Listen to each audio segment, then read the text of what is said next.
ఎప్పుడైనా కానీ రాజకీయాల్లో లోకల్ బాడీస్ అనేది ప్రభుత్వానికి వన్ సైడ్గా అంటే అద్భుతమైనటువంటి పరిపాలన ఉన్నప్పుడు వన్ సైడ్ ఎలక్షన్ జరుగుతాయి. అయితే కొన్ని టీవీ ఛానల్లో పేపర్లో కూడా నేను ఈ సందర్భంగా రిక్వెస్ట్ చేస్తున్నా, పొద్దుటి నుంచి చూస్తున్నా, war one side war one side war one side అని. మరి గతంలో బీఆర్ఎస్ ప్రభుత్వం 2 సార్లు లోకల్ బాడీస్ ఎలక్షన్ జరిగినప్పుడు రేపు ప్రెస్లో మీరు ఏదైతే ప్రింట్ చేయబోతారో అది కూడా చేయండి. వారు వన్ సైడ్ అంటే ఎట్లుంటుందో దాన్ని బట్టి తెలుస్తుంది. రెండోది, ఎప్పుడు కూడా కేసీఆర్ గారు ముఖ్యమంత్రి ఉన్నప్పుడు వారు కానివ్వండి, లేకపోతే కేటీఆర్ గారు, హరీష్ రావు గారు, జిల్లా మంత్రులు కావచ్చు, ఎవరు లోకల్ బాడీ ఎన్నికలలో పార్టిసిపేట్ చేయలే.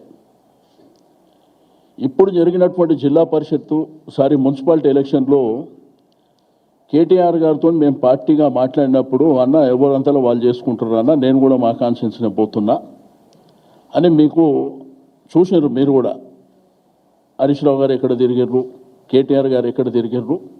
ఏదన్నా అత్యంత అవసరం ఉంటే సైడ్ బై సైడ్ ఎవరన్నా రమ్మంటే పోయిర్రే తప్ప ముఖ్యమంత్రిలాగా గిరిగూసుకొని రాష్ట్రం అంతా అన్ని జిల్లాలు తిరిగే ఒకవైపున మున్సిపాలిటీల ఎలక్షన్ ఉంది, ఆ పక్కనే గవర్నమెంట్ మీటింగులు పెట్టి ఫౌండేషన్లు, సంక్షేమ కార్యక్రమాలు, మహిళలకు అది ఇస్తాం ఇది ఇస్తామని. రెండోది, ప్రభుత్వ అఫీషియల్ ప్రోగ్రాంలా ముఖ్యమంత్రి గారు, కలెక్టరు, అధికారులు అందరూ ఉంటారు.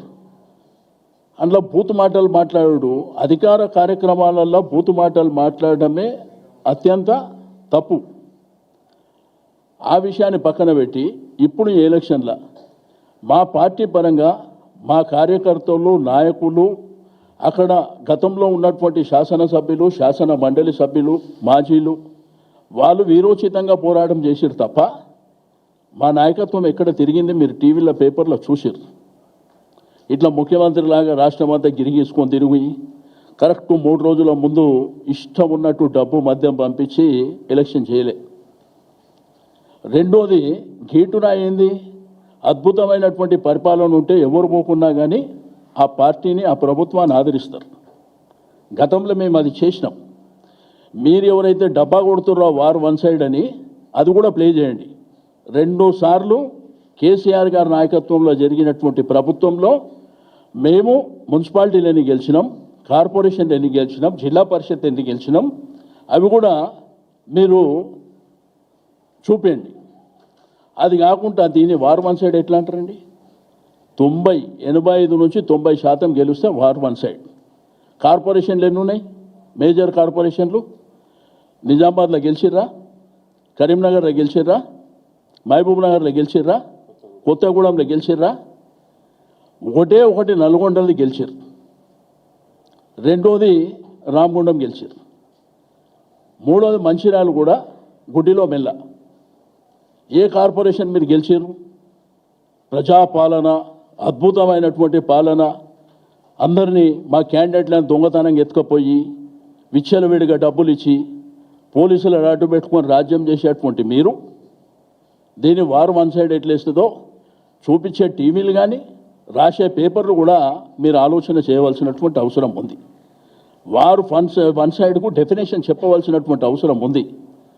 నేను నిన్ననే చెప్పిన, ఇది గెలుపు కానే కాదు.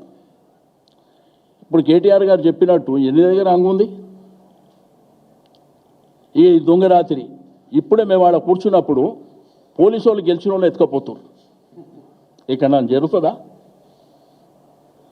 కాబట్టి ఇవన్నీ శాశ్వతంగా నిల్వవు. నేను రాజు, నేను మంత్రి, ఇవన్నీ చూసినాం సార్. మేము ఈ మన భారతదేశంలో మహాభారతం చూసినాం, రామాయణం చూసినాం, ఎన్నో చూసినాం. కానీ ఒకటి మాత్రం గుర్తుపెట్టుకోండి, మొన్న జరిగిన పంచాయతీ ఎన్నికలు కానీ, ఈరోజు జరిగిన మున్సిపల్ ఎలక్షన్ కానీ, ఈ రిజల్ట్స్ కానీ మీ పరిపాలనకు ఈ రిజల్ట్స్ అనేది గీటురాయిగా లేదు. మీరు అది గమనించుకోవాల్సినటువంటి అవసరం ఉంది. మీ విర్రవీగేటువంటి మనస్తత్వాలకు ఖమ్మంలో ముగ్గురు విర్రవీగారు. కొత్తగూడెం మేజర్ కార్పొరేషన్ కదా, చిన్న మున్సిపాలిటీలు ఎన్ని గెలిచినా మేజర్ కార్పొరేషన్ కొత్తగూడెమే కదా. ఎన్ని వచ్చినాయి? 20 వచ్చినాయి కాంగ్రెస్కి. అక్కడ వాళ్ళకంటే సిపిఐకి 25 వచ్చినాయి, మాకు 9-10 వచ్చినాయి. కాబట్టి ఒళ్ళు దగ్గర పెట్టుకొని మీ ప్రభుత్వం పరిపాలన చేసి